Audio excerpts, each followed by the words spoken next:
Ta-da! Scared ya?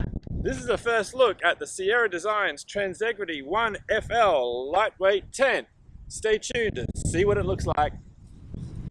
Well, thanks for sticking with me. Let's get this show on the road. It's another lovely, clear, beautiful day down here in Lake Macquarie, but it's windy, which makes it perfect for setting up tents. Not, but we'll have a go anyway. But before I set it up, I wanted to show you one of the cool things about Sierra Designs tents, and that is that they actually have a bag for the tent part, and then they actually have a separate bag for the poles, which is this bit here, and the pegs or the stakes. And basically it allows you to split the weight pretty evenly. So someone can carry the tent, if it's a two-person tent or not, although in this case this is only one person, and then somebody can carry the stakes. These guys, there's 9 aluminium stakes in there, and the poles. And this one in this case is only like a little foot pole, but that's the way Sierra Designs has done it, and pretty cool. So let's get this show on the road and set this baby up. Woo! Yeah, love it. You like that?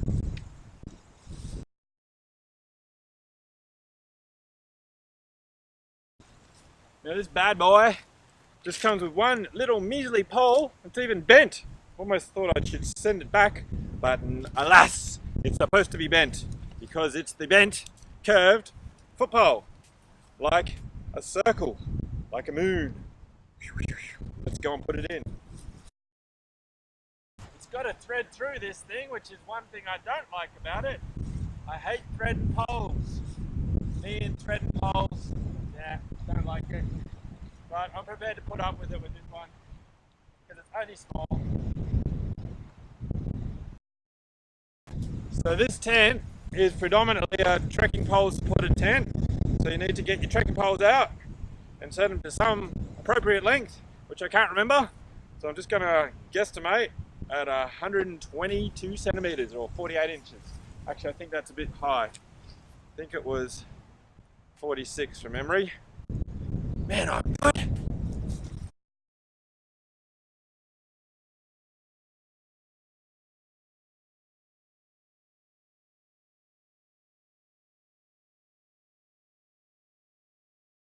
Can't remember how to set it up. Woo!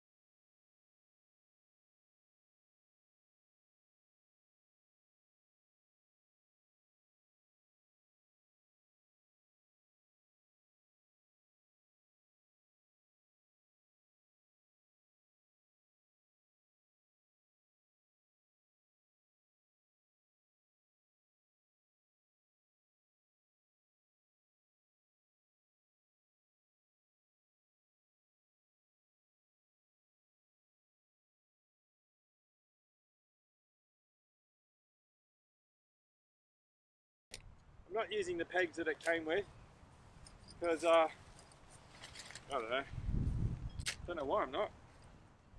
But these are the pegs it comes with.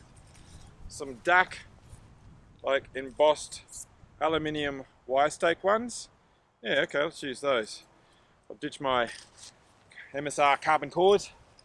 Don't like them anyway. Too fragile.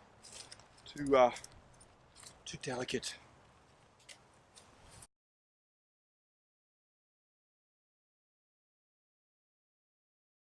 Yeah, it's looking pretty sloppy jalopy, isn't it?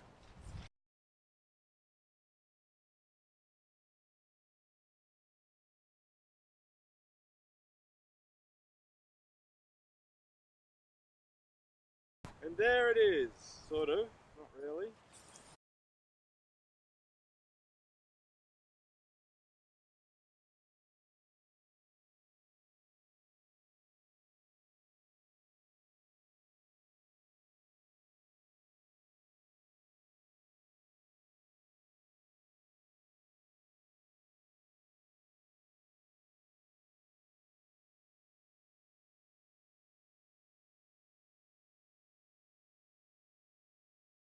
Okay, and there it is, sort of.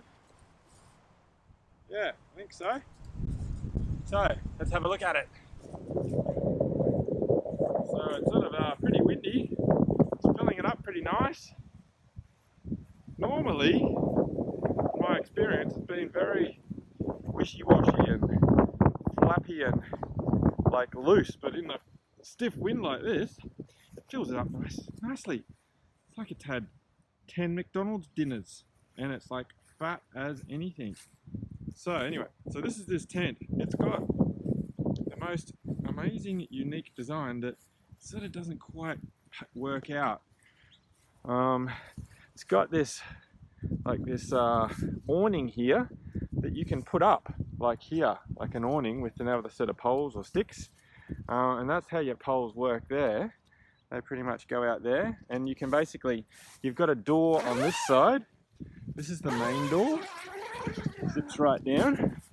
Okay, so there's your main door, and it makes it for very easy entryway into here.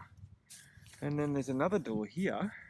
Well, this is actually the gear closet, or the gear like shed, and it doesn't fully zip open there, and the idea is that you hold it up there and then you leave your pack and all your gear out at the head of your tent, but undercover, it's still accessible by you.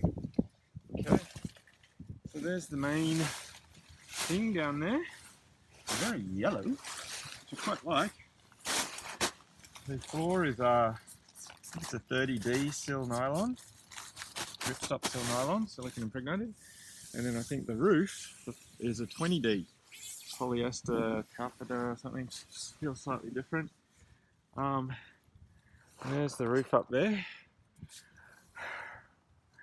I haven't actually camped in this tent. I loaned it to a mate of mine when we went to Kosciuszko, one of my teacher colleague friends, and he used it, and he sort of liked it. But it was a bit floppy. At the moment, in this wind, it was very full and voluminous, which is kind of nice. There's the foot end, so looks like a little hidey hole, a window out of a like submarine.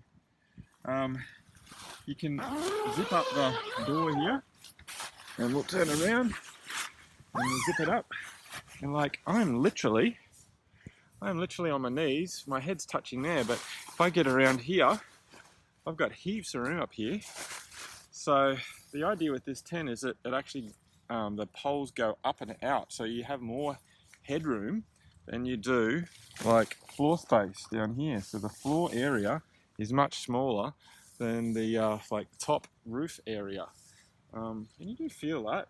Like, let me just zip that up. It does feel quite airy. So yeah, it's not bad.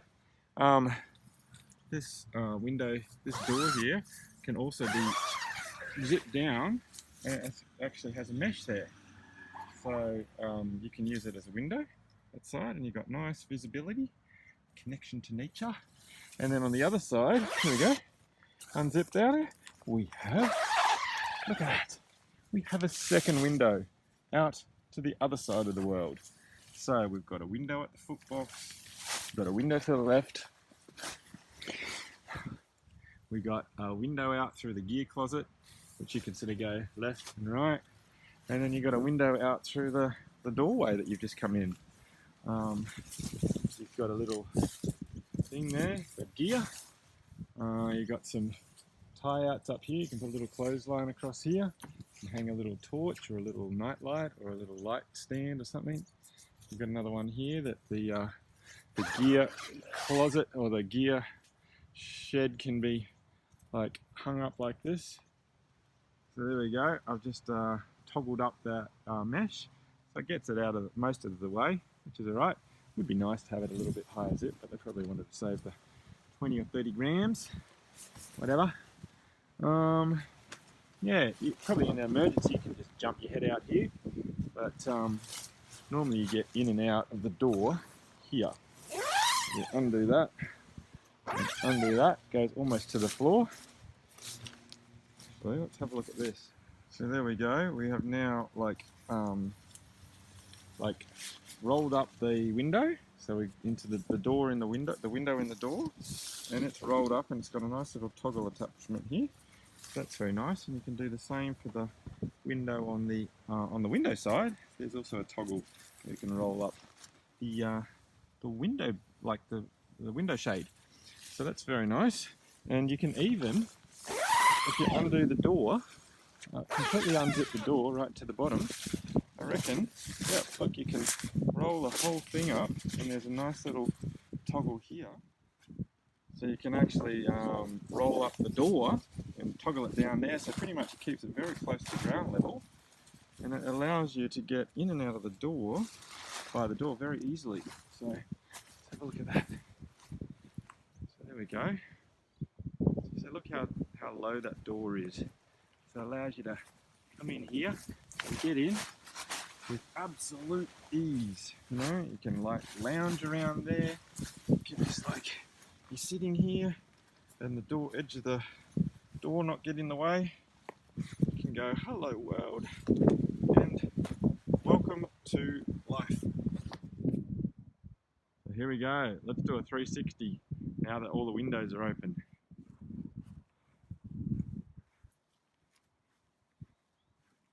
Got great visibility when you're inside. Okay, and you got pretty good protection as well because of those little inbuilt like overhanging gutters or awnings, something like that, where the trekking poles are. And I think that little spot there is where you can hide away that guy line when you're not using it. If you just stake down this one without using the guy line, you can do that actually, which is pretty cool. One of the downsides of this tent though is it's not so hot in the wind. It's alright at the moment. It's probably 20-30 an hour wind at the moment, but you wouldn't want it to be much more blowy. Yeah.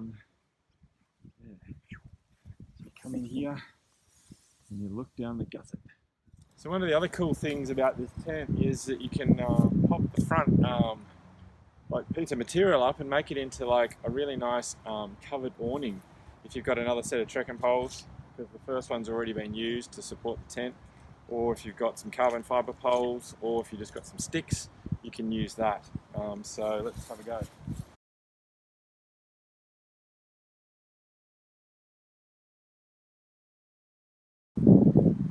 Yeah, look at that, baby. Well, look at that thing of beauty. It's wallowing in the wind, but look at the space you get under there. So like if it's a bit drizzly and miserable and wet, guess where you want to sit and cook without like feeling like you're going to catch a tent on fire? You're going to cook here, baby. So you're going to get in under here. Oops. You're going to get in under here and have a go. Heaps of room and heaps of space. It's just like, this is awesome. All part of the tent. I love it. I feel like a king on a throne in my mansion. So, let's have a look at the rest of it from different angles. Pretty amazing, but again, very gusty. Probably the one downside to it, but boy, it looks beautiful, doesn't it? Woo, looks like a big slippery slide, or a big like jumping castle. Yep, pretty nice.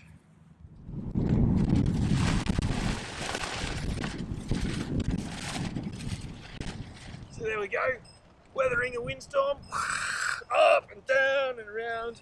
So yeah, that's this tent. I think it's got a lot of potential.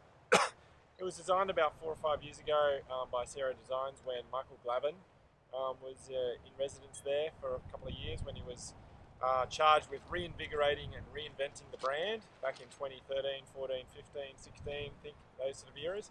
And they came out with some like groundbreaking products, like multiple tents, sleeping bags, garments, clothes. It was just amazing. I was blown away a few years ago with all of that amazing stuff that came out under his vision.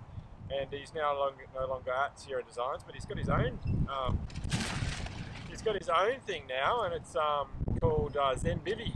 It's like reinventing the backcountry sleeping bag, the most comfortable sleep system ever. I think they do it. They integrate a quilt and like a sheet and pillow and a thing, so it's pretty cool. Anyway, so what do I like about this tent? I like this. I really like this, even though it doesn't seem very practical in the wind.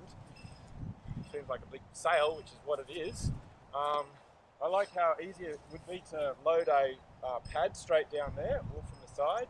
I like how easy it is to access the tent from the side. The weight is pretty good. It's only around 1 kilo total for everything, not including the trekking poles.